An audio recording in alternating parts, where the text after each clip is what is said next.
मैं चेतन सिंह आप सभी का एडू हर्बर पर स्वागत करता हूँ।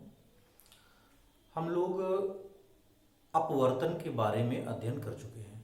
आज हम लोग अध्ययन करेंगे गोलीय लेंसों द्वारा अपवर्तन। तो आइए देखते हैं गोलीय लेंसों द्वारा अपवर्तन।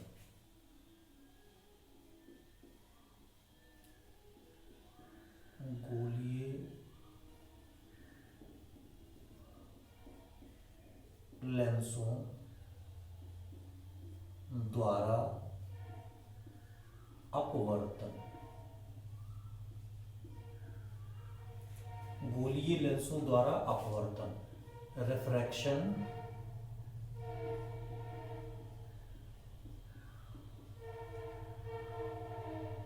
Bye spherical lenses.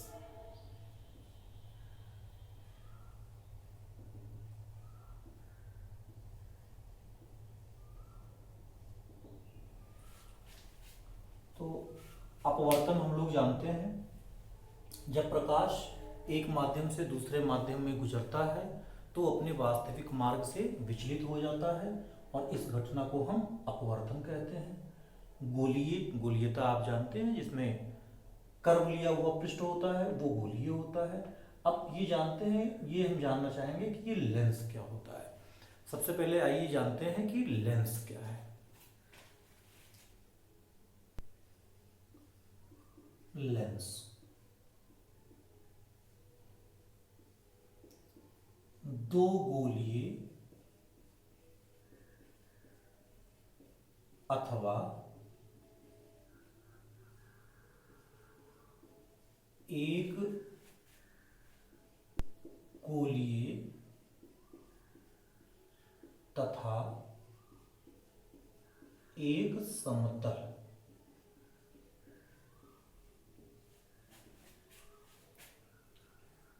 पृष्ठ से घिरी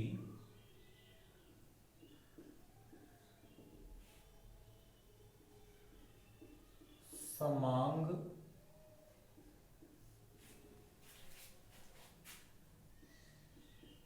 पारदर्शी माध्यम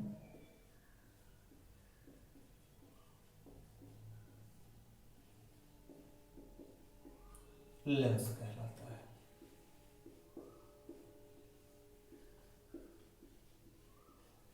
इसको समझ लेते हैं क्या है।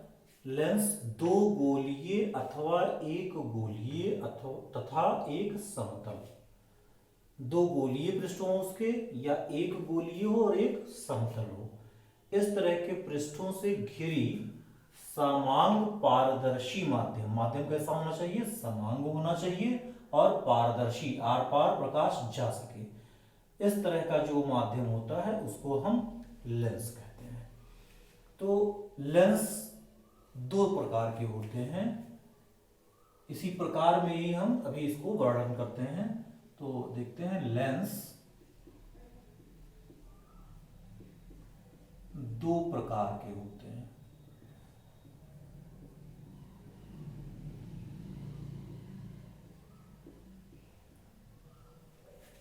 एक है हमारा उत्तल लेंस, उत्तल लेंस, और दूसरा है हमारा अवतल लेंस।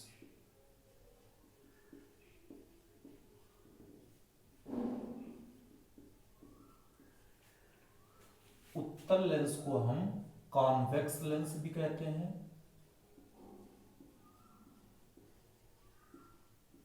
कॉन्वेक्स लेंस, और अवतल लेंस को हम कॉनकेव लेंस कहते हैं।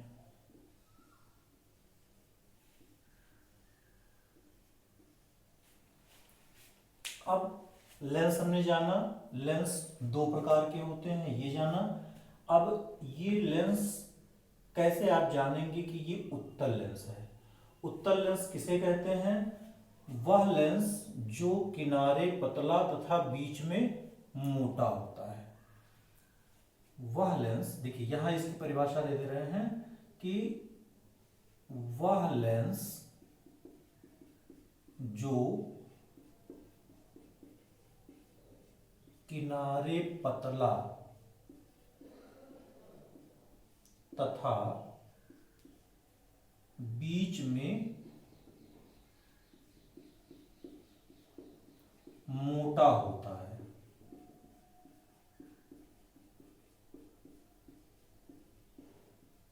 वो क्या कहलाता है? उत्तल लेंस कहलाता है।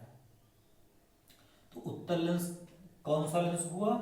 जो लेंस किनारे पतला होगा और बीच में मोटा होगा, वो उत्तल लेंस होगा। अब देखिए उत्तल लेंस कौन कौन से हो सकते हैं? जैसे ये उत्तल लेंस हुआ, मान लेते हैं ये कांच से बना हुआ समांग पारदर्शी माध्यम है। तो ये कांच का एक दोनों पृष्ठ इसका क्या है? गोलीय है। अब परिभाषा भी हम यहां से देखते चलेंगे। दो गोलीय पृष्ठ, तो इसके दोनों पृष्ठ गोलीय हैं और किनारे का भाग पतला है और बीच का भाग मोटा है। तो पहले तो ये लेंस की परिभाषा क्लियर किया, फिर इसने बताया कि हाँ हम उत्तल लेंस हैं। अब ये इस तरह से भी हो सकता है कि एक पृष्ठ इसका समतल हो और एक पृष्ठ इसका उत्तल हो। तो अब यहां फिर देखिए एक गोलीय पृष्ठ है और एक समतल पृष्ठ है, एक समतल पृष्ठ है। तो ये लेंस हुआ। और कैसा लेंस हुआ? ये लेंस देखिए किनारे पतला है और बीच में मोटा है, तो ये लेंस उत्तल लेंस हुआ। ऐसा भी हो सकता है कि इसका दोनों पृष्ठ तो गोलीय हों, लेकिन ये पृष्ठ अवतल हो और ये पृष्ठ उत्तल हो। देखिए यहां भी दोनों पृष्ठ इसके गोलीय हैं। दोनों पृष्ठ क्या हैं? गोलीय हैं। किनारे ये पतला है और बीच में ये मोटा है, तो यह भी एक उत्तल लेंस है। तो उत्तल लेंस भी हम दिखा सकते हैं कि उत्तल लेंस तीन प्रकार का होता है। इसको हम द्वि उत्तल या उभय उत्तल कहते हैं। द्वि उत्तल लिख दे रहे हैं, द्वि उत्तल। ये उत्तल लेंस में कौन सा लेंस हुआ? द्वि उत्तल हुआ। इसका एक समतल है और एक उत्तल है। द्वि उत्तल को बाई कॉन्वेक्स भी हम कह सकते हैं या डबल कॉन्वेक्स कहते हैं। ये समतल उत्तल है, तो समतल उत्तल लेंस। और ये अवतल उत्तल है, अवतल उत्तल लेंस। इसे आप समतलोत्तल भी लिख सकते हैं, इसे आप अवतलोत्तल भी लिख सकते हैं। अब देखिए इसको हम बाई कॉन्वेक्स कहते हैं, इसको प्लेनो कॉन्वेक्स कहते हैं और इसको कॉनकेवो कॉन्वेक्स कहते हैं, कॉनकेवो कॉन्वेक्स कहते हैं। ये हुआ आपका उत्तल लेंस। उत्तल लेंस की और एक खासियत है कि यह अपने किरणों को एक जगह, अपने पर आपतित होने वाले किरणों को एक जगह इकट्ठा करता है। क्या करता है? एक जगह ये इकट्ठा करता है। देखिए जैसे ये आपका लेंस है और जो प्रकाश की किरणें ये इस तरह से आएंगी, अभी हम आगे इसको आपको डिटेल बताएंगे, अभी इतना ही जान लेते हैं। इन प्रकाश की किरणों को ये क्या करता है? एक जगह इकट्ठा कर देता है। मतलब एक जगह इसको इकट्ठा करने का मतलब कन्वर्ज करता है, इसीलिए इसको हम कन्वर्जेंट लेंस भी कहते हैं। अभिसारी लेंस, कौन सा लेंस कहते हैं? इसके इस गुण के कारण इसको अभिसारी लेंस कहते हैं। तो बहुत आसानी के साथ आप समझ सकते हैं। अभी हम फिर एक बार चर्चा कर देते हैं पूरा डिटेल। और जिस तरह से उत्तल लेंस को तीन भागों में लिया गया, उसी तरह से अवतल लेंस की परिभाषा। यहाँ देखिए वह लेंस जो किनारे मोटा कर दीजिए तथा बीच में पतला कर दीजिए, वह अवतल लेंस हो जाएगा। उत्तल लेंस का उल्टा कर दीजिए थोड़ा सा, वह लेंस जो किनारे मोटा तथा बीच में पतला होता है, बीच में पतला होता है, उसे क्या कहते हैं? अवतल लेंस कहते हैं। अब अवतल लेंस भी इसी तरह से हो गया, तीन तरह का। एक तो अवतल लेंस ये होगा,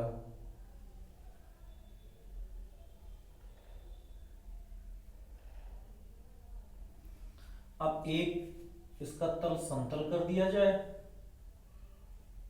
और एक अवतल कर दिया जाए, इस तरह से हो जाएगा। फिर तीसरा हम देखते हैं, तीसरा है कि एक अवतल कर दिया जाए, एक उत्तल कर दिया जाए।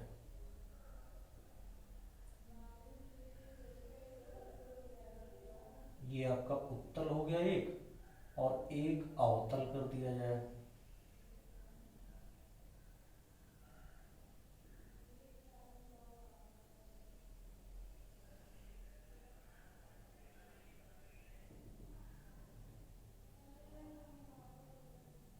देखिए लेंस की परिभाषा से ही देखते हैं कि दो गोलीय हो अथवा एक गोलीय और एक समतल पृष्ठ हो।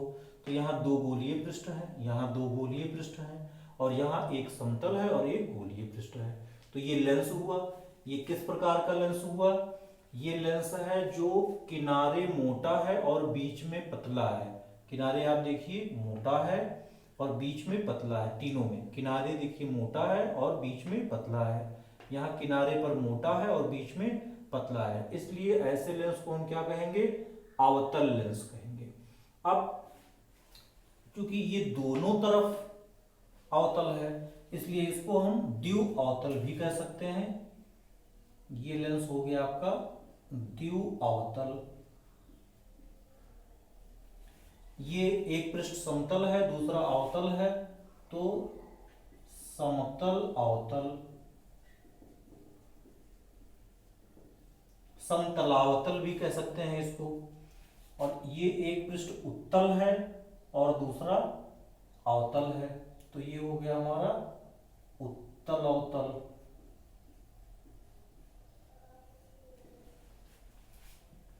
ये क्या करता है अवतल लेंस? जिस तरह से ये किरणों को एक जगह इकट्ठा करता है, उसी तरह से ये किरणों को किसी एक बिंदु से फैलाता हुआ प्रतीत कराता है। जैसे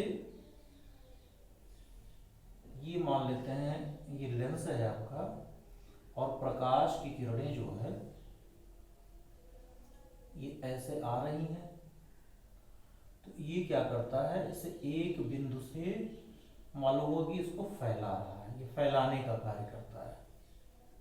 ये आ रहा है तो इस बिंदु से ये किरणों को ऐसे फैलाता है।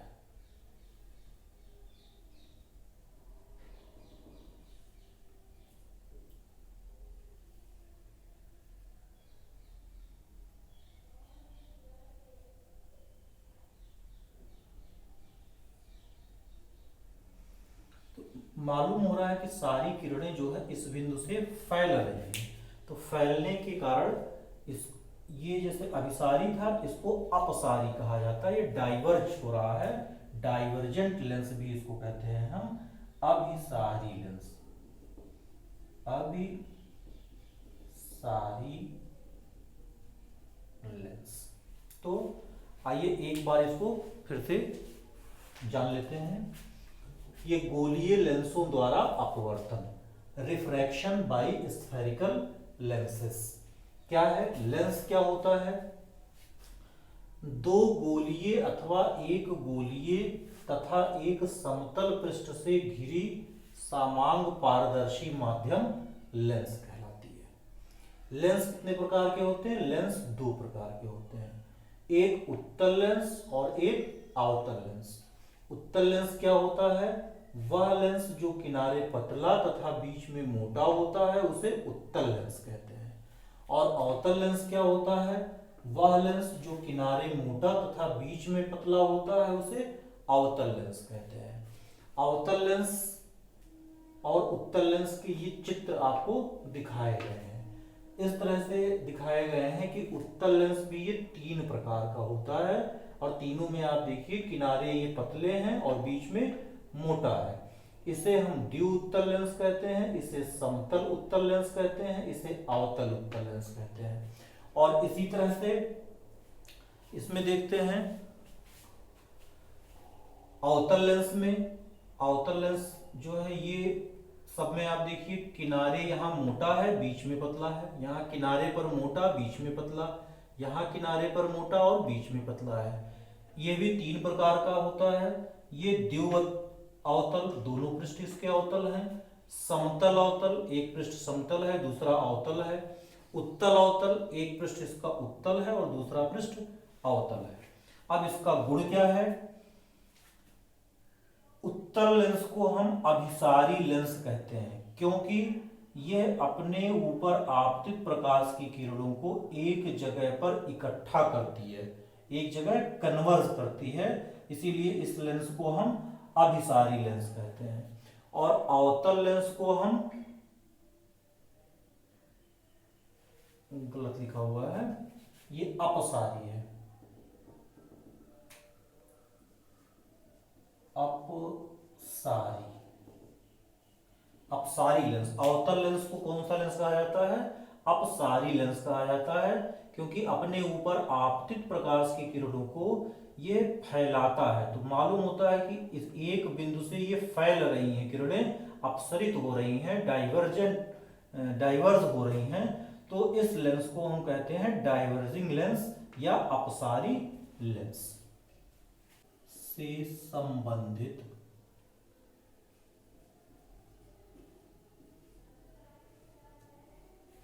कुछ परिभाषाएं।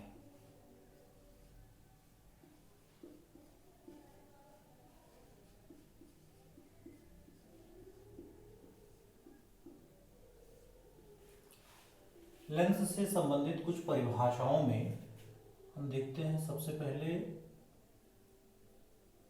मुख्य अक्ष। ये मुख्य अक्ष क्या होता है? जैसे ये एक उत्तल लेंस है और ये एक अवतल लेंस है।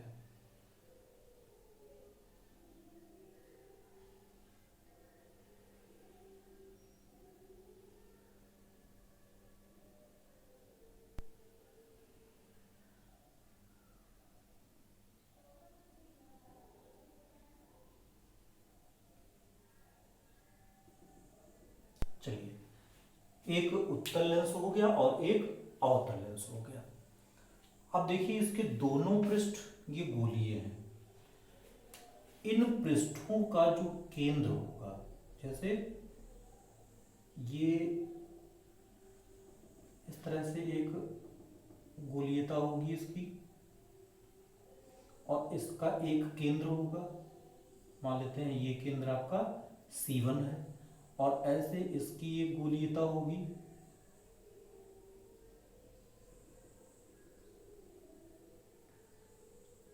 जिस गोले का ये पृष्ठ होगा उसका जो केंद्र होगा वो इसका C2 माना जाएगा इस पृष्ठ के लिए। तो इस गोलीय पृष्ठों के लिए जो केंद्र होगा, इन केंद्रों को मिलाने वाली जो रेखा होती है, इन केंद्रों को मिलाने वाली रेखा, जो ये गोलीय पृष्ठ है, ये जो गोलीय पृष्ठ हुआ इसके लिए और इसके लिए, इन दोनों का एक ही तरफ हो जाएगा, अपने ही तरफ होगा। तो आप देखिए ये पहला पृष्ठ है, इसका C1 यहां ले लिया, और ये आपका दूसरा पृष्ठ है तो इसका C2 यहां ले लिया। इनको मिलाने वाली जो रेखा होगी ये क्या कहलाती है? मुख्य अक्ष कहलाती है। इसे दोनों में देख लेते हैं इस तरह से, परिभाषा के अनुसार भी हम लोग, ये आपका हो गया मुख्य अक्ष, इसको प्रिंसिपल एक्सिस भी हम लोग कहते हैं, मुख्य अक्ष कहते हैं, मुख्य अक्ष। तो मुख्य अक्ष क्या हो गया?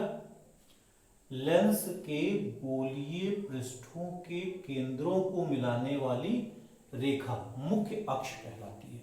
तो ये आप लिख लीजिए, लेंस के गोलीय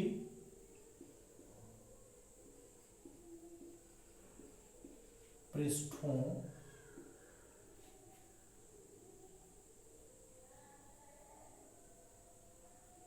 के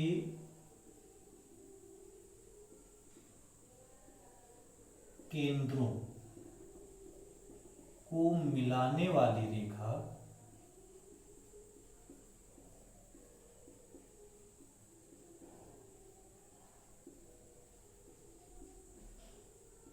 मुख्य अक्ष कहलाती है।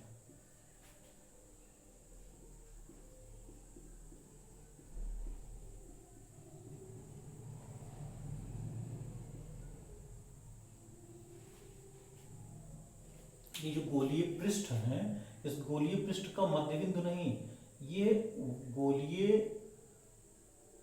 पृष्ठ की जो वक्रता का केंद्र बिंदु होगा उसको मिलाने वाली रेखा लेंस के गोलीय पृष्ठों के केंद्रों को, मतलब गोलीय वक्र पृष्ठों को के केंद्र को, गोलीयता है ही है इसमें, तो ये किसी गोले का जो भाग होगा उसके केंद्रों को जो मिलाने वाली रेखा होगी ये क्या कहलाएगी, मुख्य अक्ष कहलाती है। यही दोनों में आपका लागू हुआ। अब दूसरा देखते हैं,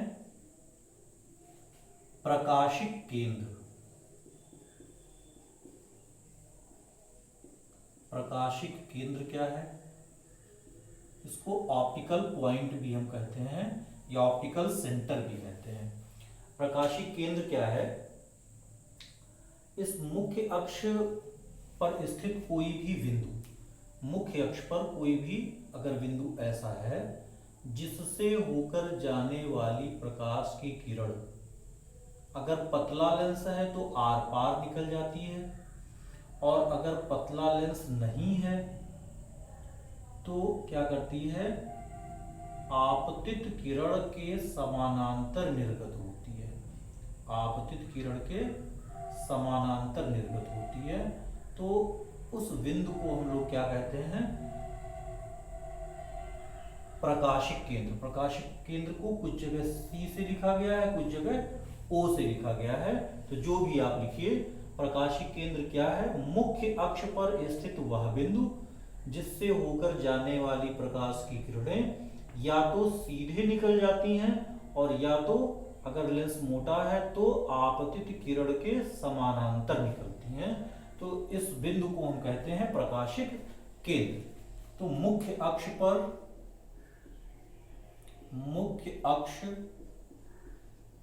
पर स्थित वह बिंदु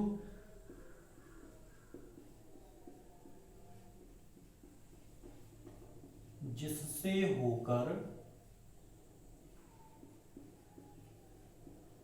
जाने वाली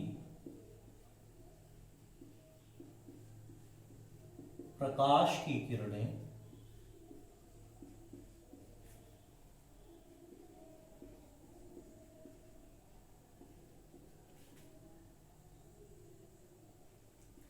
या तो सीधे निर्गत हो जाती हैं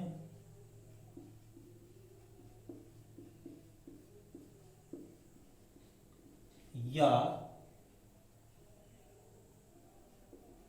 आपतित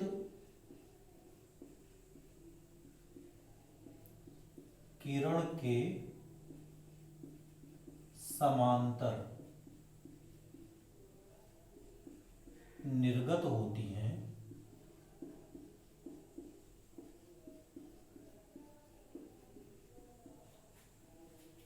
प्रकाशिक केंद्र कहलाता है।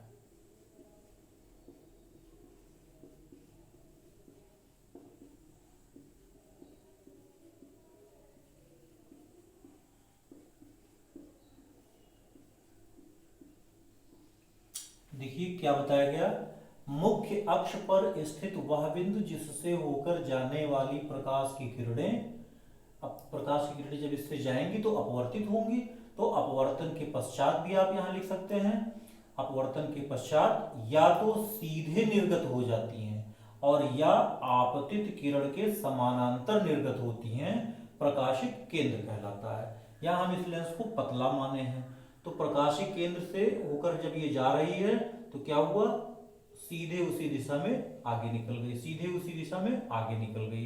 ये पतले लेंस के लिए अगर हम मान ले रहे हैं, तो अपवर्तन के पश्चात जो निर्गत प्रकाश की किरण है ये आपतित प्रकाश की ही दिशा में निर्गत हो जाती है। अब देखिए अगर मोटा लेंस है, ये देखिए हम ये भी बता दे रहे हैं कि अगर लेंस मोटा है, ये आपका मुख्य अक्ष होगा, ये प्रकाश की किरण कोई आपतित हो रही है, प्रकाश की किरण आपतित हो रही है, तो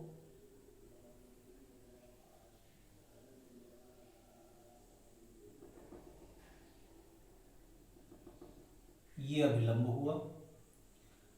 वायु माध्यम से कांच के माध्यम में आ रहा है प्रकाश की किरण, तो अभिलंब की तरफ झुकेगा, ये अभिलंब मान लेते हैं, ऐसे ही बता दे रहे हैं आपको। अभिलंब खींचेंगे तमाम रेखाएं बनेंगी, तो अब ये देखिए, ये अगर होगा इस पृष्ठ के लिए अभिलंब, तो अभिलंब की तरफ झुकेगी, तो ये अभिलंब की तरफ ऐसे झुकी, ये अंदर इस तरह से ये जाएगी। अब जब फिर ये कांच से वायु में जाएगी तो अभिलंब से दूर हटेगी, अब ये सीधे इसको जाना चाहिए, तो अब ये क्या होगा, अभिलंब से दूर हट जाएगी, तो ये अभिलंब से इस तरह से दूर हटेगी। तो हम ये देखते हैं कि ये आपतित प्रकाश हुई, ये लेंस के अंदर अपवर्तित प्रकाश की किरण हुई, और ये आपकी निर्गत प्रकाश की किरण हुई। तो जो निर्गत प्रकाश की किरण है ये आपतित प्रकाश की किरण के क्या है, समानांतर है। तो मोटे लेंसों में ये दोनों समानांतर हो जाते हैं, तो मुख्य अक्ष पर स्थित वह बिंदु, तो मुख्य अक्ष पर आपका ये बिंदु स्थित होगा, और ये क्या कहलाएगा, प्रकाशिक केंद्र। यही आपका अवतल लेंस में भी होगा, यही उत्तल लेंस में भी होगा, तो ये आपका प्रकाशिक केंद्र हो गया।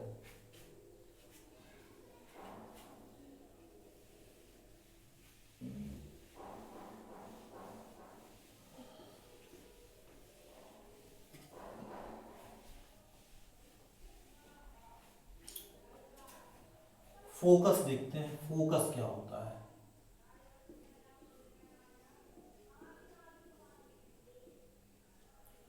देखिए मुख्य अक्ष के समांतर आने वाली प्रकाश की किरणें, मुख्य अक्ष के समांतर आने वाली प्रकाश की किरणें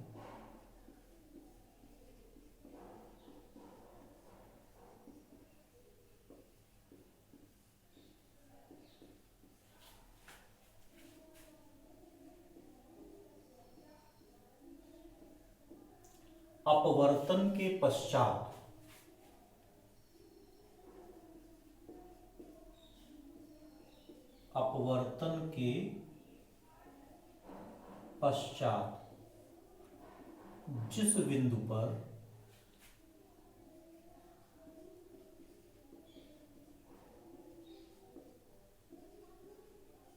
मिलती है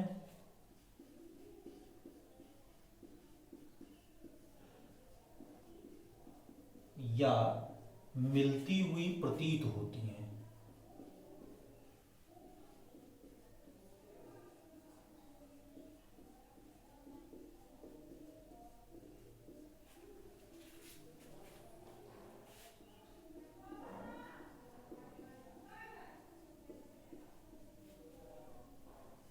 उस बिंदु को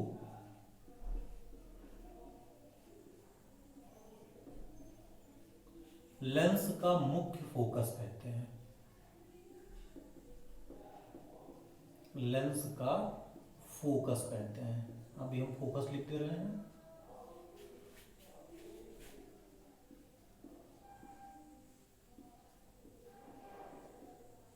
इसको समझते हैं। मुख्य अक्ष के समांतर आने वाली प्रकाश की किरणें। चलिए, हमने ये एक लेंस ले लिया। कौन सा लेंस है ये? उत्तल लेंस है। उत्तल लेंस का ये मुख्य अक्ष हो गया, और मुख्य अक्ष के समांतर ये आने वाली प्रकाश की किरणें हैं। मुख्य अक्ष के समानांतर ये आने वाली प्रकाश की किरणें हो गई।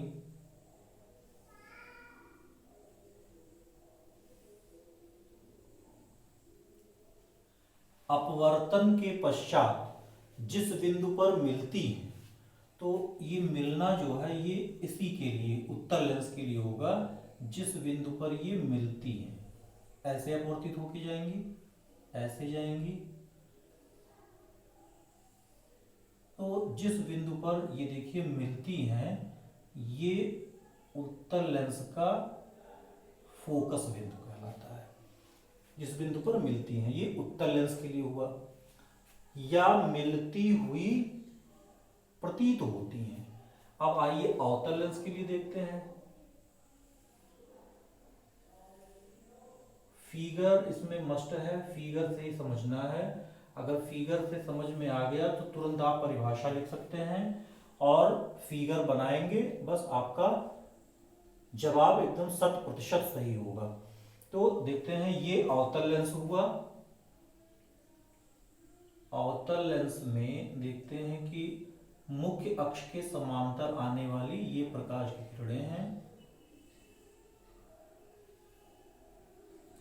मुख्य अक्ष के समांतर आने वाली प्रकाश की किरणें अपवर्तन के पश्चात, अवतल लेंस क्या करता है? किरणों को फैलाता है, तो ये फैलाने का गुण रखता है। तो ऐसा मालूम होगा कि यह किसी एक बिंदु से फैलती हुई प्रतीत हो रही है। ये किसी एक बिंदु से फैलती हुई प्रतीत हो रही है, ये इस तरह से।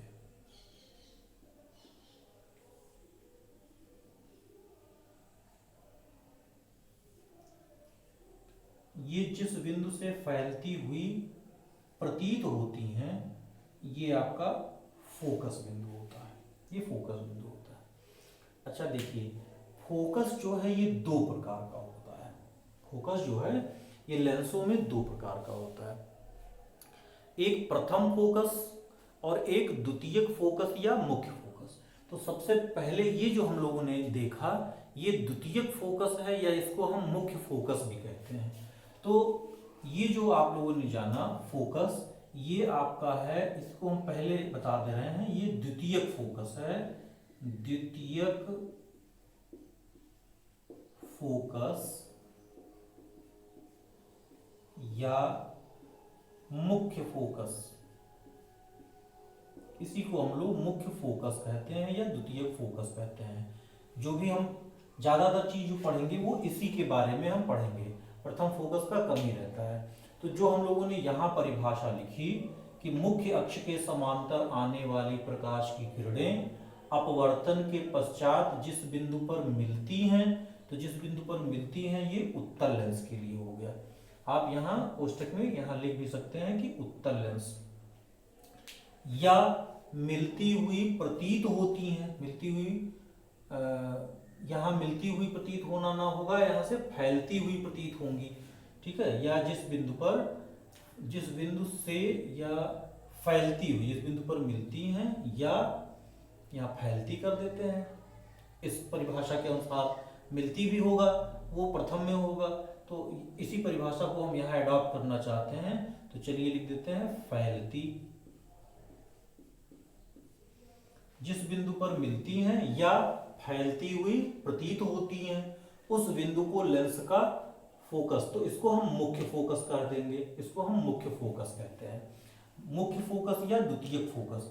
तो द्वितीयक फोकस की अगर आपसे परिभाषा पूछी जा रही है तो आप यही फिगर बनाएंगे, परिभाषा आपकी यही रहेगी। क्या लिखेंगे आप? मुख्य अक्ष के समांतर आने वाली प्रकाश की किरणें अपवर्तन के पश्चात जिस बिंदु पर मिलती हैं। अगर सिर्फ उत्तल लेंस का पूछा गया तो ये हो गया, जिस बिंदु पर मिलती हैं उसे उत्तल लेंस का द्वितीयक फोकस कहते हैं। या फैलती हुई प्रतीत होती हैं, तो अवतल लेंस के लिए भी आप पूरा लिखेंगे कि मुख्य अक्ष के समांतर आने वाली प्रकाश की किरणें जिस बिंदु से फैलती हुई प्रतीत होती हैं उसे अवतल लेंस का द्वितीयक फोकस कहते हैं। ये द्वितीयक फोकस होने के कारण इसे F2 से भी लिखा जाता है। किससे लिखा जाता है? ये बिंदु F2 से भी लिखा जाता है और यही मुख्य फोकस आपका होता है, इसीलिए इसे F से भी लिखा जाता है। तो ये आपका द्वितीयक फोकस हो गया, जो मुख्य फोकस होगा ये क्लियर हो गया। अब हम आपको बता रहे हैं कि प्रथम फोकस क्या होता है।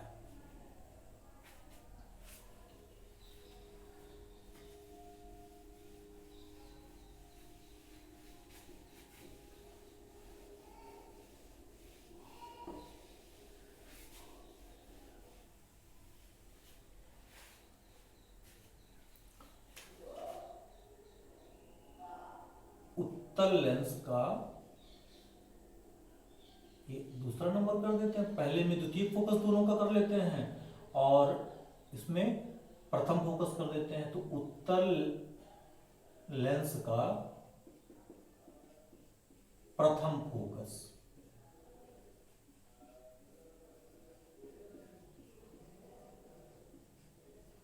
तथा अवतल लेंस का प्रथम फोकस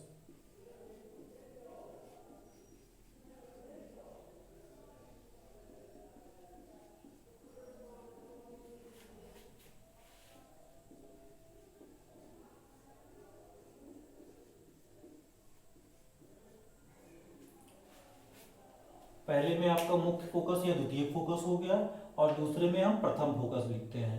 तो उत्तल लेंस का प्रथम फोकस जानते हैं और अवतल लेंस का प्रथम फोकस जानते हैं। देखिए ये आपका उत्तल लेंस होगा। बस परिभाषा में ये लिख देना है कि मुख्य अक्ष पर स्थित वह बिंदु जहां से चलने वाली प्रकाश की किरणें अपवर्तन के पश्चात मुख्य अक्ष के समानांतर हो जाती हैं। अपवर्तन के पश्चात मुख्य अक्ष के समानांतर हो जाती हैं, वो क्या कहलाती हैं? उत्तल लेंस। वह बिंदु उत्तल लेंस का प्रथम फोकस बिंदु कहलाता है। क्या कहलाता है? वह बिंदु उत्तल लेंस का प्रथम फोकस बिंदु कहलाता है। तो प्रथम फोकस के लिए हम लिख सकते हैं मुख्य अक्ष पर, ये उत्तल लेंस के लिए यहां दे रहे हैं, मुख्य अक्ष पर स्थित वह बिंदु जहां से चलने वाली प्रकाश की किरणें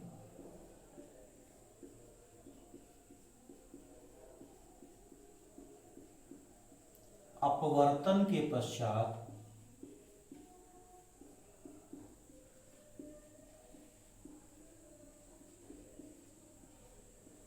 मुख्य अक्ष के समांतर हो जाती हैं,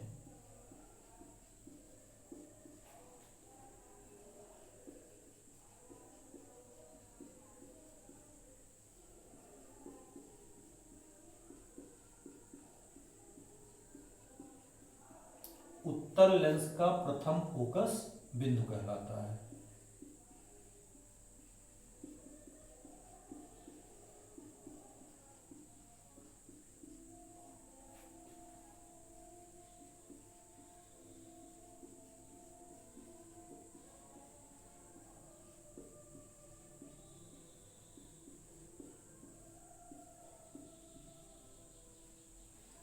क्या हुआ? मुख्य अक्ष पर स्थित वह बिंदु जहां से चलने वाली प्रकाश की किरणें अपवर्तन के पश्चात मुख्य अक्ष के समांतर हो जाती हैं, उत्तल लेंस का प्रथम फोकस बिंदु कहलाता है। ये प्रथम फोकस बिंदु हो गया। इसी तरह से उसको भी हम अलग अलग भी लिख सकते हैं, एक साथ भी इसको भी लिख सकते हैं। तो हमने इस तरह से बताया कि उसको दोनों एक साथ बता दिया, आप भी इसको दोनों एक साथ भी लिख सकते हैं, अलग अलग भी लिख सकते हैं। समझना आपको फिगर से है, ये इस तरह से आप स्पष्ट रूप से समझे रहिएगा। तो लिखना आप चाहे जैसे लिखिए, परिभाषा फिगर के अनुसार सही होना चाहिए। अब यहां देखिए, मुख्य अक्ष से यहां से किरणें चल रही थी, तब ये समानांतर हुई। अब क्या है कि मुख्य अक्ष के किसी बिंदु की ओर आती प्रतीत हुई किरणें, जैसे मालूम हो रहा हो कि ये प्रकाश की किरणें इस बिंदु, इस F1 बिंदु की ओर आ रही हैं।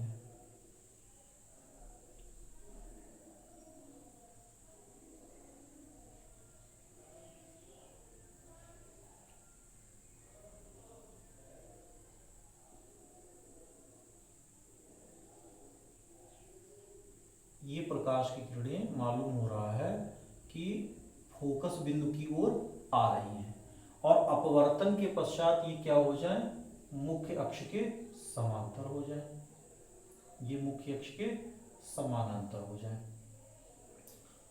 तो इस बिंदु को हम कहते हैं अवतल लेंस का प्रथम फोकस बिंदु। तो मुख्य अक्ष पर स्थित वह बिंदु, इसे भी ऐसे ही लिखते हैं, मुख्य अक्ष पर स्थित वह बिंदु जिसकी ओर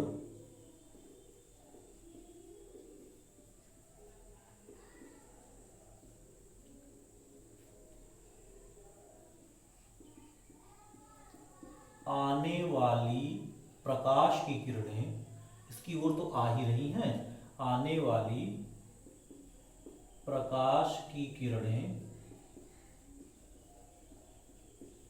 अपवर्तन के पश्चात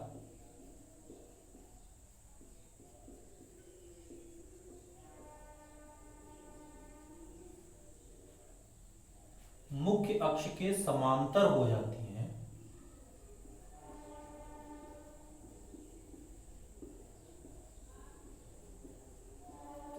अपवर्तन के पश्चात मुख्य अक्ष के समांतर हो जाती हैं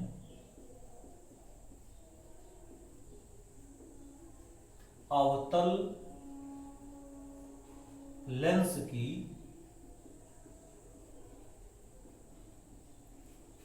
प्रथम फोकस बिंदु कहलाती है, या अवतल लेंस का प्रथम फोकस बिंदु कहलाता है।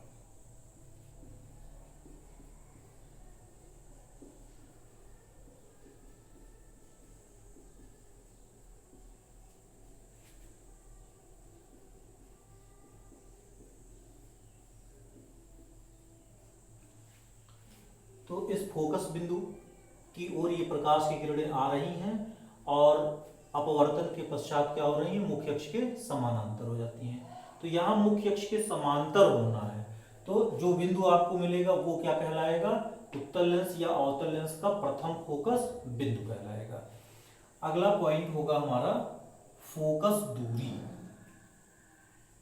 तीसरा है फोकस दूरी। अभी हम लोगों ने प्रकाशिक केंद्र जाना और फोकस बिंदु जाना। तो प्रकाशिक केंद्र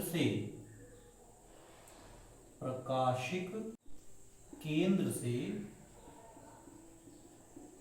फोकस के बीच की दूरी को प्रकाशिक केंद्र से फोकस के बीच की दूरी को फोकस दूरी कहते हैं।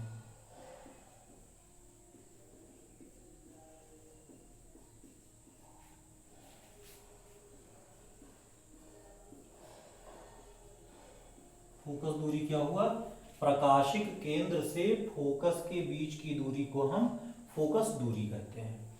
अब यहां एक चीज जानने की आवश्यकता है। अभी हम लोगों ने जो द्वितीयक फोकस पढ़ा था, द्वितीयक फोकस में आप देखिए, यहां मैं रफली बना दे रहा हूं कि मुख्य अक्ष के समांतर आने वाली प्रकाश की किरणें ये जिस बिंदु पर मुख्य अक्ष के मिलती हैं वो उसका द्वितीयक फोकस F2 या मुख्य फोकस F कहलाता है। F2 कहिए या इसको F कहिए। और यही अवतल के लिए था। अवतल में क्या था, यहां बना दे रहे हैं, यही बनाए समझ में आएगा। पीछे आप बना चुके हैं, यहाँ क्या था, मुख्य अक्ष के समांतर आने वाली प्रकाश की किरणें जिस बिंदु से फैलती हुई प्रतीत हो रही थी, ये तो ये आपका यफ था, या इसे आपने F2 भी लिख रखा है। तो देखिए इसमें प्रथम फोकस बाएं तरफ है और द्वितीय फोकस दाएं तरफ है, और इसमें प्रथम फोकस दाएं तरफ है और द्वितीय फोकस बाएं तरफ है। तो ये देखते हैं कि जब हम फोकस दूरी लेंगे तो ये प्रकाशिक केंद्र C हुआ, और C से और F के बीच की दूरी ये फोकस दूरी होगी, स्मॉल f से हमने लिख दिया। ऐसे ही यहां देखिए, ये आपका प्रकाशिक केंद्र होगा और ये C हुआ, और यहां से ये F2 या F के बीच की दूरी, क्योंकि प्रकाश के चलने की दिशा के विपरीत है इसलिए ये -F होगा। इसीलिए हम मुख्य फोकस के लिए ही बात करते हैं, तब मुख्य फोकस में हम जानते हैं कि उत्तल लेंस की फोकस दूरी धनात्मक तथा अवतल लेंस की फोकस दूरी ऋणात्मक होती है। ये मुख्य फोकस के लिए ही होता है, ठीक है, मुख्य फोकस के लिए या द्वितीय फोकस के लिए उत्तल लेंस की फोकस दूरी, उत्तल लेंस की फोकस दूरी धनात्मक तथा अवतल लेंस की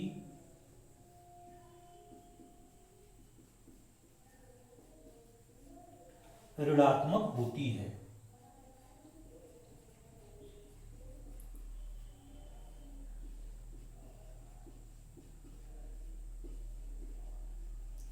तो ये धनात्मक इसका क्यों हुआ, प्रकाश के चलने की दिशा में आपने नापा और द्वितीय फोकस को ही मुख्य फोकस मानते हैं, इसलिए उत्तल लेंस की फोकस दूरी धनात्मक और अवतल लेंस की फोकस दूरी ऋणात्मक। लेकिन यहाँ यह भी जानने की आवश्यकता है कि जो प्रथम फोकस दूरी होता है, उत्तल लेंस की प्रथम फोकस दूरी ऋणात्मक, देखिए ये आप C यहां से नापेंगे, इधर प्रकाश के चलने की दिशा के विपरीत होगा, तो उत्तल लेंस की जो प्रथम फोकस दूरी होती है ये ऋणात्मक होगा, F1 जो होगा ये ऋणात्मक होगा, और अवतल लेंस की जो प्रथम फोकस दूरी होगी ये आपका धनात्मक होगा, F1 जो होगा वो यहाँ धनात्मक होगा।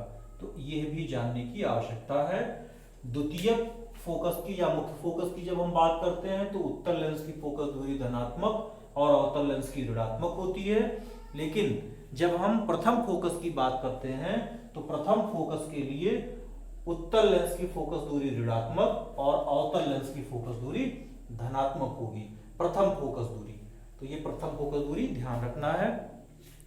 एक पॉइंट इसमें और है, वो जानने की आवश्यकता है कि फोकस तल क्या होता है। तो यही आपको हम बता दे रहे हैं, फिगर यहां बना हुआ है।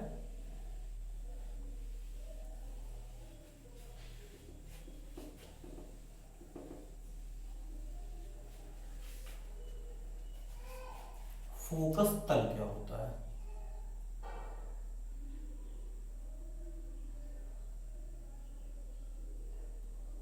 ये चौथा हो सकता है, वो देख लीजिएगा। फोकस तल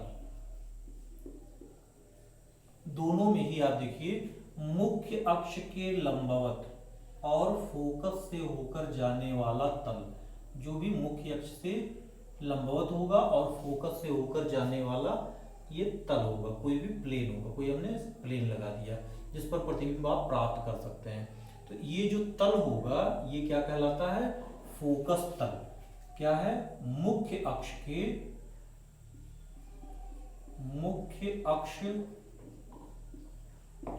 के लंबवत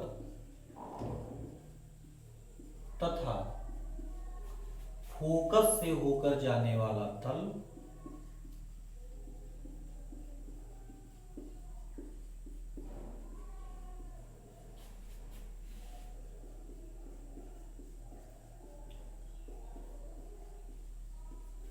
मुख्य अक्ष के लंबवत तथा फोकस से होकर जाने वाला तल फोकस तल कहलाता है।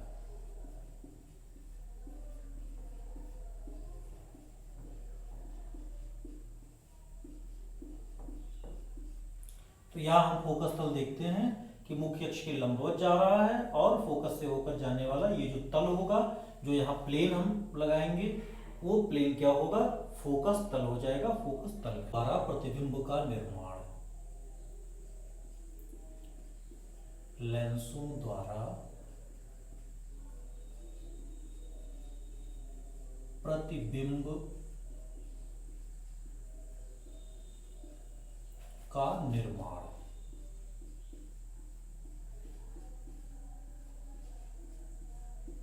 इसमें सबसे पहले हम लोग जानते हैं उत्तल लेंस द्वारा प्रतिबिंब का बनना। नंबर 1, उत्तल लेंस द्वारा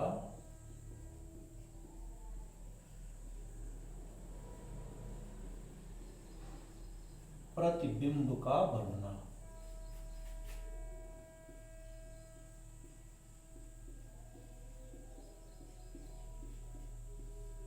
उत्तल लेंस द्वारा प्रतिबिंब का बनना। अब देखिए, जैसे हम लोगों ने दर्पण के लिए पढ़ा था, वैसे ही लेंस के लिए भी प्रतिबिंब का बनना होगा और उनकी स्थितियां होंगी। तो विभिन्न स्थितियां होंगी, उनको हम चित्र के अनुसार ही देखते हैं और चित्र के अनुसार ही उसकी स्थिति को समझेंगे। तो देखिए, सबसे पहले तो लेंस जान लीजिए, लेंस बना दें। ये आपका एक उत्तल लेंस हुआ, उत्तल लेंस का ये मुख्य अक्ष हुआ, ये बिंदु प्रकाशिक केंद्र हो गया, C से हमने लिख दिया। F1 प्रथम फोकस बिंदु, और इससे जो दुगनी दूरी है इसको यहाँ कोई नाम नहीं दिया जाता है, लेकिन 2F1 लिखा जाता है। ऐसे ही F2 ये द्वितीयक फोकस या मुख्य फोकस, और इस बिंदु को हम 2F2 लिखते हैं। तो इसमें कंडीशन हम देंगे उसी के अनुसार है। पहला, जब वस्तु अनंत पर हो,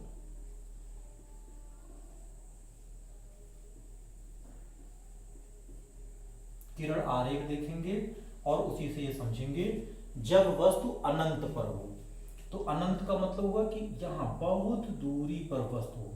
ऐसे हमने ले लिया, डॉट से इसको दिखा दिया कि वस्तु हमारा ये बहुत दूरी पर हो।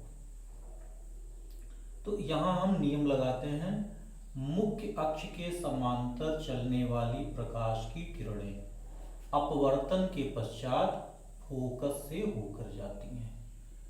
यहाँ फोकस आपका द्वितीयक फोकस ही है। मुख्य अक्ष के समांतर आने वाली प्रकाश की किरणें अपवर्तन के पश्चात फोकस से होकर जाती है। फिर यहाँ से देखिए, जैसे इस सिरे से जो भी बहुत दूर से प्रकाश की किरणें आ रही हैं, दूर से आप दिखा दीजिए, अनंत से, वस्तु भी आपका अनंत पर है, तो मुख्य अक्ष के समांतर आने वाली प्रकाश की किरणें अपवर्तन के पश्चात कहां से होकर जाएंगी, फोकस से होकर जाती हैं। तो इसका मतलब प्रतिबिंब कहां बना, इस फोकस बिंदु F2 पर बना। तो F2 का मतलब आप समझ रहे हैं, द्वितीय फोकस बिंदु। तो जब वस्तु अनंत पर हो तो प्रतिबिंब F2 पर, कहां बना, F2 पर। वास्तविक किरणों का प्रतिच्छेद बिंदु यहां दिखाया जा रहा है, तो प्रतिबिंब क्या होगा, वास्तविक। तो F2 पर वास्तविक, और जब वास्तविक होता है तो उल्टा बनता है, वास्तविक उल्टा, ये एकदम निश्चित है, जब वास्तविक होगा तो उल्टा बनेगा। तो F2 पर वास्तविक उल्टा तथा वस्तु से बहुत छोटा बिंदु आकार का। आप देखिए, सारे के सारे इसी बिंदु पर इकट्ठा हो जा रहे हैं प्रकाश की किरणें। जो भी प्रकाश की किरण होगी यहीं इकट्ठा होगी, तो इसका मतलब ये हुआ कि वस्तु से बहुत छोटा, आप कह सकते हैं बिंदु आकार का बनता है। तो प्रतिबिंब कहाँ बनता है, इसको हम लोग ऐसे ही लिख करके समझ लेंगे, ये फिगर जानेंगे। मुख्य अक्ष के समांतर आने वाली प्रकाश की किरणें अपवर्तन के पश्चात फोकस पर मिलती हैं, तो प्रतिबिंब हमारा कहाँ बना, F2 पर।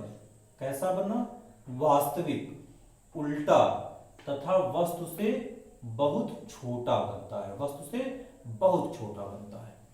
चलिए दूसरा देखते हैं। जब वस्तु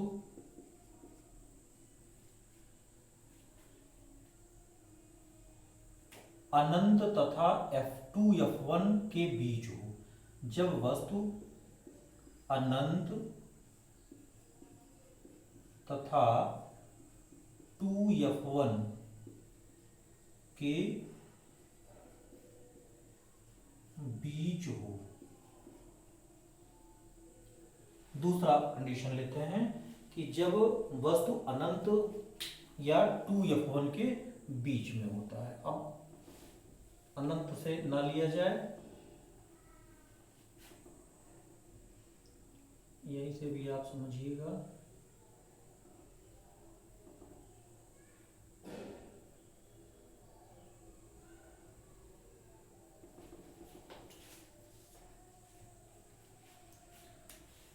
ये हमारा बिंदु है F2 है। अब हमें वस्तु को कहाँ लेना है?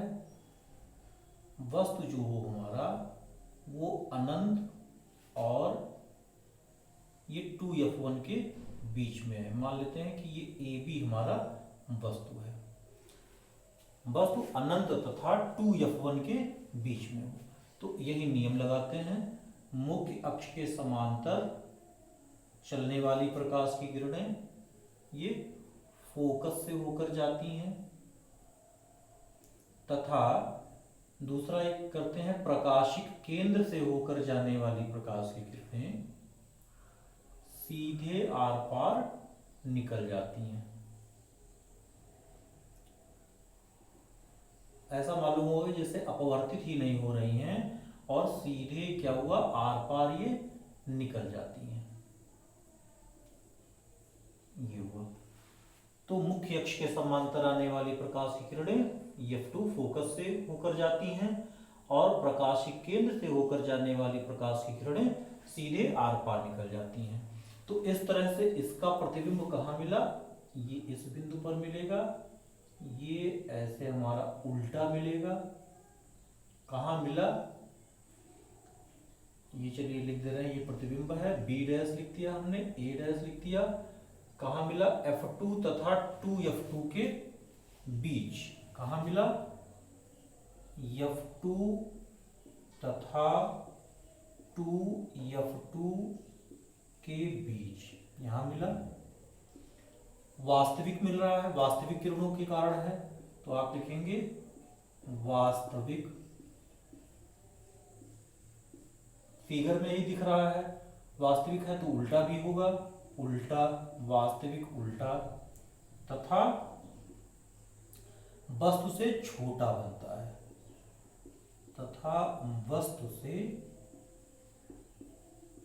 छोटा बनता है।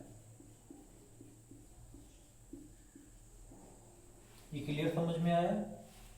अब थोड़ा सा हम इस प्रतिबिंब को और नजदीक लाते हैं और प्रतिबिंब को हम 2F1 पर करते हैं।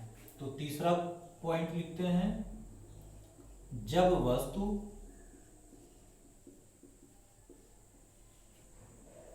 टू F1 पर हो। कहाँ हो? जब वस्तु 2F1 पर हो। चलिए फिर से देखते हैं फिगर।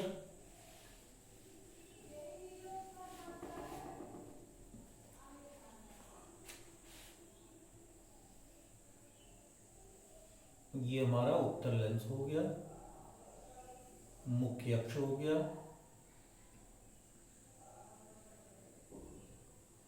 प्रकाशिक केंद्र हुआ, फोकस प्रथम F1, इसका दुगनी दूरी 2F1, ये हो गया हमारा F2 और ये हो गया हमारा 2F2। वस्तु कहाँ है? वस्तु है हमारा 2F1 पर। वस्तु कहाँ है? जब वस्तु 2F1 पर हो, तो 2F1 पर है, नियम वही लगाते हैं।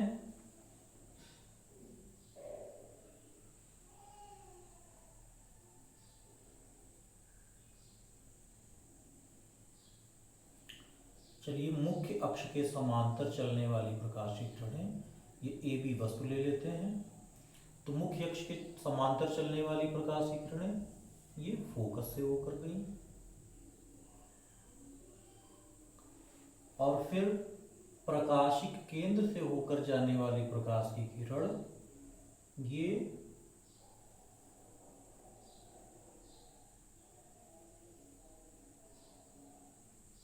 सीधे आर पार निकल जाती है।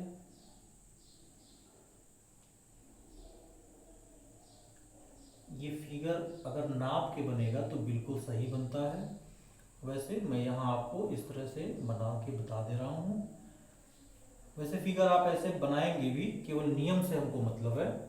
तो प्रकाशिक केंद्र से होकर जाने वाली प्रकाश की किरण ये सीधे निकल जाती है, ये आपका 2f2 है, और इसलिए यहाँ ही बिल्कुल आपका प्रतिबिंब बनेगा, कहाँ, 2f2 पर। देखिए, बिना नापे ही बनता है, तब भी एकदम वही प्रतीत होता है, किरणें बिल्कुल सीधी दिख रही हैं। तो 2f2 पर बनता है, 2f2 पर वस्तु के बराबर, उल्टा और वास्तविक बनता है।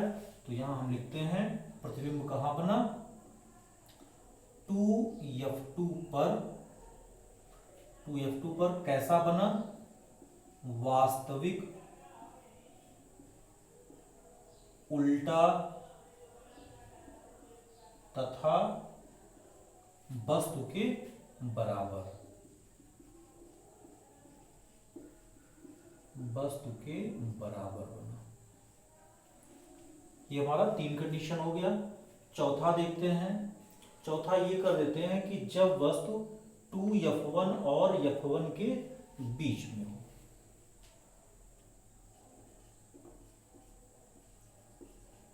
जब वस्तु 2f1 तथा f1 के बीच हो। चलिए, इसका फिगर देखते हैं।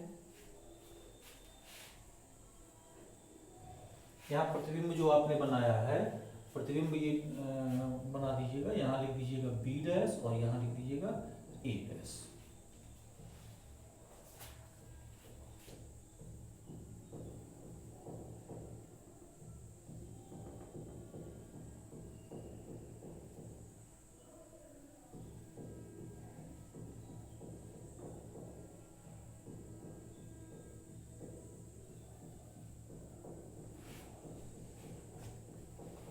चलिए, मान लेते हैं कि प्रतिबिंब वस्तु जो है अब ये इनके बीच में है,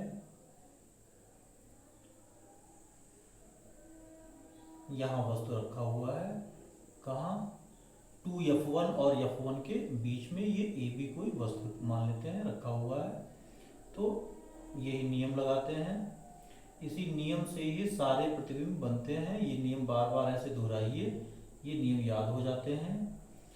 क्या है, मुख्य अक्ष के समांतर चलने वाली प्रकाश की किरणें, ये आपका कौन सा बिंदु है, f2, और ये आपका है 2f2। तो मुख्य अक्ष के समांतर चलने वाली प्रकाश की किरणें ये फोकस से होकर जाती हैं। ये हो गया मुख्य अक्ष के, तीर का निशान जरूर किरणों में दिखाएंगे। तो मुख्य अक्ष के समांतर चलने वाली प्रकाश की किरण फोकस से होकर गई, और यहाँ देखेंगे कि जो प्रकाशिक केंद्र से होकर जाने वाली प्रकाश की किरणें हैं ये इस तरह से सीधे निकलेंगी। तो अभी यहाँ जैसे हमने देखा था तीसरे वाले में कि 2f2 पर बनता है, तो अब ये 2f2 से थोड़ा सा आगे बनेगा, और यहाँ देखेंगे कि 2f2 पर बना था और वस्तु के बराबर बना था, तो अब ये वस्तु से बड़ा बनना शुरू होगा। वास्तविक तो बनेगा, उल्टा भी बनेगा, लेकिन अब ये बड़ा बनना शुरू होगा, ये आपका बड़ा प्रतिबिंब होगा। तो ये देखते हैं कि प्रतिबिंब कैसा हो, कहाँ बना, 2f2 तथा अनंत के बीच, 2f2 तथा अनंत के बीच कैसा बना, वास्तविक, उल्टा वास्तविक उल्टा। अब यहां क्या बना, वास्तविक बना, उल्टा बना, तथा वस्तु से बड़ा, तथा वस्तु से बड़ा।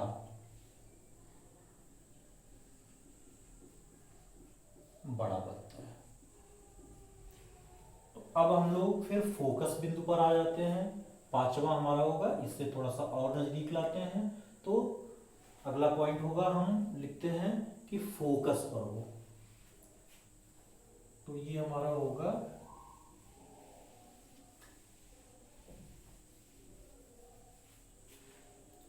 पांचवा बिंदु।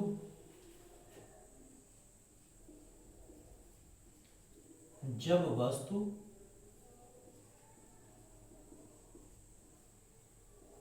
F1 पर हो। F1 इसका प्रथम फोकस बिंदु है। तो प्रथम फोकस बिंदु पर जब वस्तु हो तब प्रतिबिंब कहां बनता है, देखते हैं।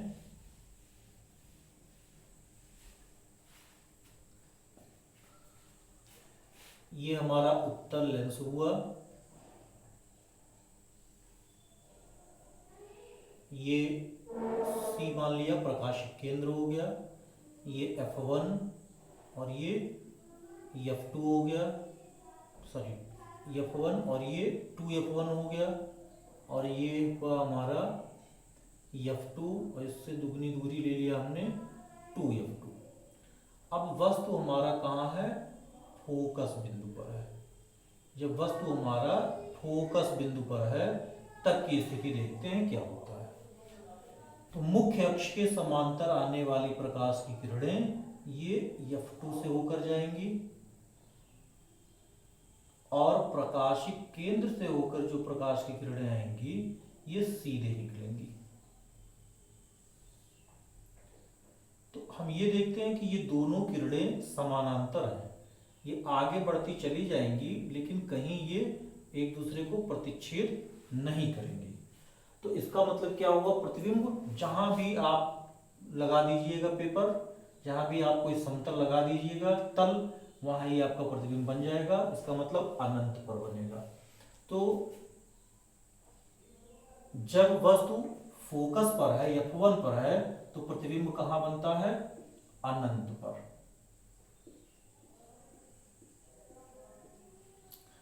वास्तविक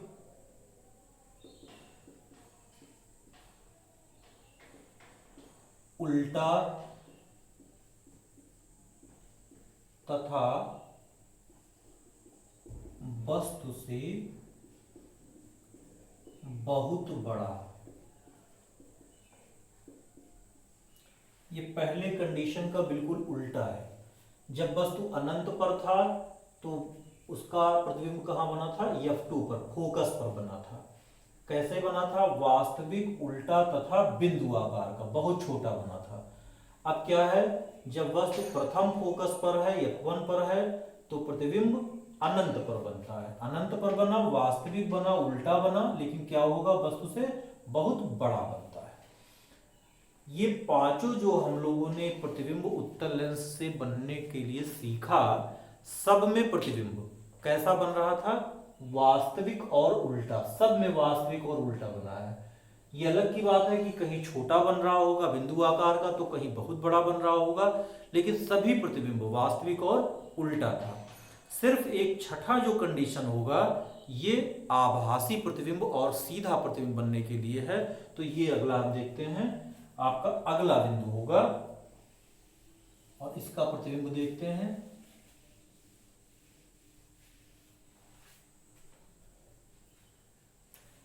छठा बिंदु, जब वस्तु C तथा F1, यहां C क्या है, प्रकाशिक केंद्र है, और क्लियर करने के लिए आप लिख सकते हैं प्रकाशिक केंद्र तथा F1 के बीच हो। अब ये फोन तक आ ही गया था, अब ये फोन से थोड़ा सा और आगे इसको ले चलते हैं तो देखते हैं कि कैसा प्रतिबिंब बनता है। देखिए ये मुख्य अक्ष हो गया,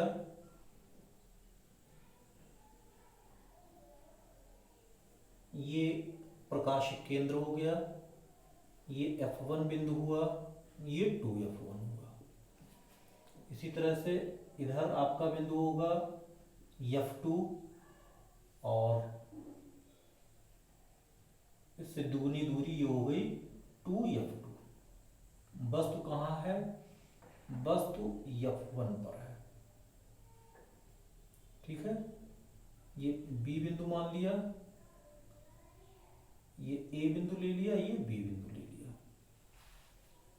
अब यहां हम देखते हैं, नियम वही लगाते हैं। मुख्य अक्ष के समांतर चलने वाली प्रकाश की किरणें फोकस से होकर जाती हैं। मुख्य अक्ष के समांतर चलने वाली प्रकाश की किरणें ये फोकस से होकर जाती हैं। और दूसरा ये हुआ कि जो प्रकाशिक केंद्र से होकर चलने वाली प्रकाश की किरण होगी वो सीधे आर पार निकलेगी। ये प्रकाशिक केंद्र से होकर चलने वाली प्रकाश की किरण होगी, ये सीधे आर पार निकलेगी। अब जैसे इससे पहले वाले में हमने देखा था कि ये समानांतर जा रही थी, यहां ये फैलती हुई जा रही हैं। अगर हम इनको पीछे बढ़ाएं तो पीछे डॉट से बढ़ाएंगे, इनको हम पीछे डॉट से बढ़ाएंगे। ये बिंदुवार जो रेखाएं आपको दिखाई जाएंगी ये बताती हैं कि किरणें इस बिंदु से फैलती हुई प्रतीत हो रही हैं। तो जहां प्रतीत शब्द आएगा वहां जो प्रतिबिंब बनेगा वो कैसा बनेगा? सीधा बनेगा और आभासी बनेगा। यही एक ऐसा कंडीशन है जब किरणें वास्तविक नहीं मिलती हैं, उनको बिंदुवार रेखाओं द्वारा दिखाया जा रहा है, पीछे बढ़ाने पर मिलती हैं, तो सीधा आपका प्रतिबिंब बनेगा। A डैश और B डैश बना। क्या हुआ? कहां बना? 2F1 या ऐसे कह सकते हैं वस्तु तथा अनंत के बीच बनती है। कहां बना? वस्तु तथा अनंत के बीच, वस्तु तथा अनंत के बीच बनती है।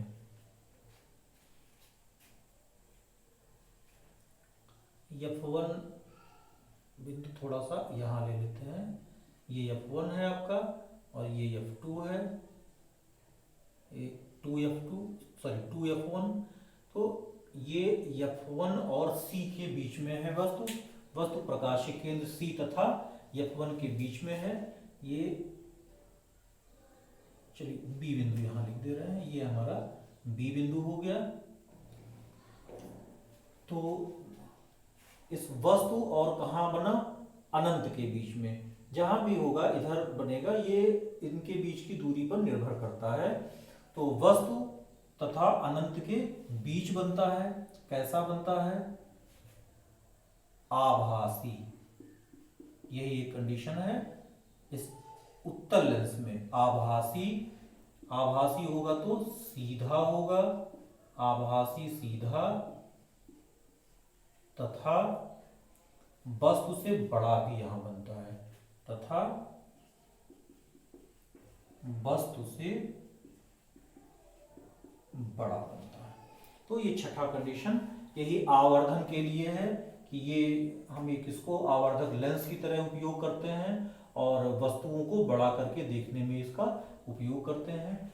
ये आपका उत्तल लेंस द्वारा प्रतिबिंब का बनना था। दूसरा देखते हैं अवतल लेंस द्वारा प्रतिबिंब का बनना।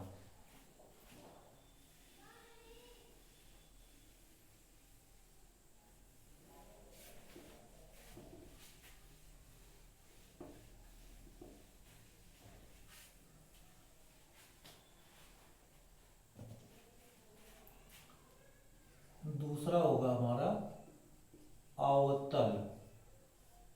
अवतल लेंस द्वारा प्रतिबिंब का बनना।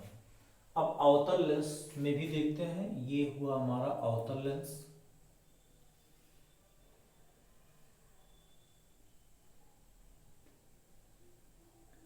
अवतल लेंस का ये मुख्य अक्ष हो गया, ये प्रकाशिक केंद्र हुआ,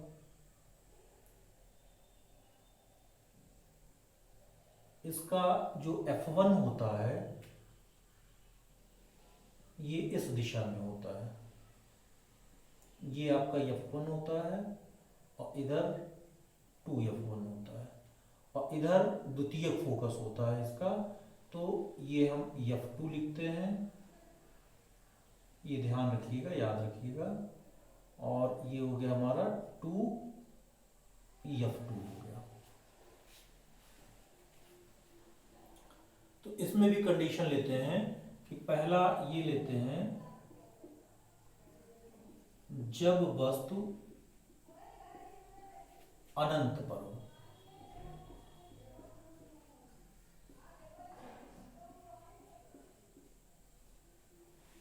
पहला कंडीशन में लिया कि जब वस्तु अनंत पर हो। चलिए,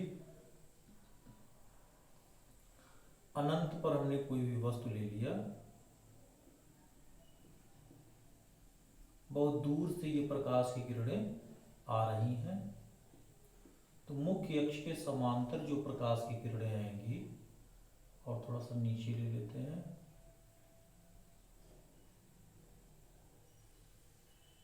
मुख्य अक्ष के समांतर चलने वाली प्रकाश की किरणें पश्चात, ये ऐसे मान लेते हैं, अपवर्तन के पश्चात फोकस से फैलती हुई प्रतीत होती हैं। ये फोकस से फैलती हुई प्रतीत हो रही है, और प्रकाशिक केंद्र से होकर जो प्रकाश की किरणें आएंगी,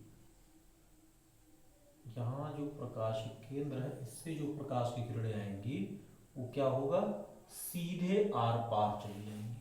तो दो हमने कंडीशन लगा दिया, ये अनंत पे कोई भी वस्तु था, चलिए रहने देते हैं, अनंत पे कोई भी वस्तु था और मुख्य अक्ष के समांतर जो प्रकाश की किरण आई ये इस F2 से फैलती हुई दिखाई गई, और जो प्रकाशिक केंद्र से होकर प्रकाश की किरण आई ये सीधे आर पार निकल गई।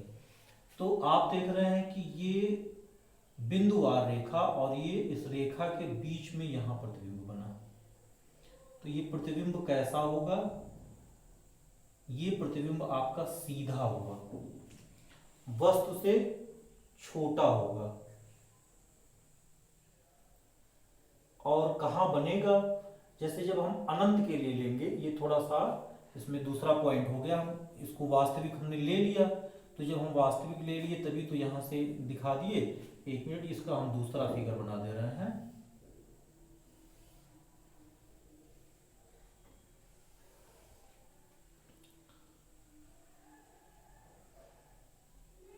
देखिए, ये C हो गया, ये F2 हो गया, और ये 2F1 हो गया, ये 2F2 हो गया, और ये F1 है, और ये हमारा हो गया 2F1 है।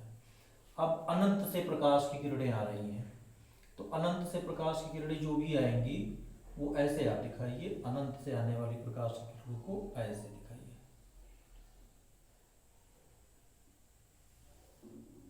मुख्य अक्ष के समानांतर प्रकाश की किरणें आ रही हैं, ये कहां से फैलती हुई प्रतीत होंगी, इस फोकस बिंदु से फैलती हुई प्रतीत होंगी, फोकस बिंदु से फैलती हुई प्रतीत होंगी। तो इसका प्रतिबिंब कहां बनेगा, F2 पर, जैसे उसमें था वैसे ही इसमें होगा।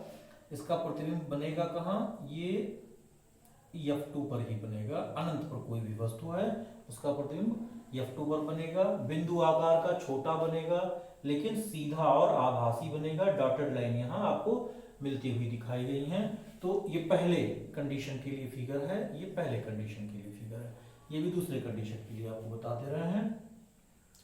तो आपका प्रतिबिंब कहां बना, F2 पर,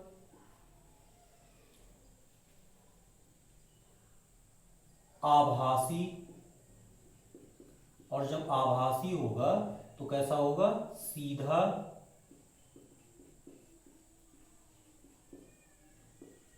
तथा बहुत छोटा, बहुत छोटा मतलब बिंदु आकार का यहां बनेगा। तो F2 पर आपको मिला, आभासी मिला, सीधा मिला और बहुत छोटा मिला। फिर देखते हैं ये दूसरा कंडीशन ले लेते हैं कि वस्तु ये अनंत तथा 2F2 के बीच में, थोड़ा सा इसको नजदीक लाया गया, वास्तविक दिखा दिया गया है कुछ। जब वस्तु अनंत तथा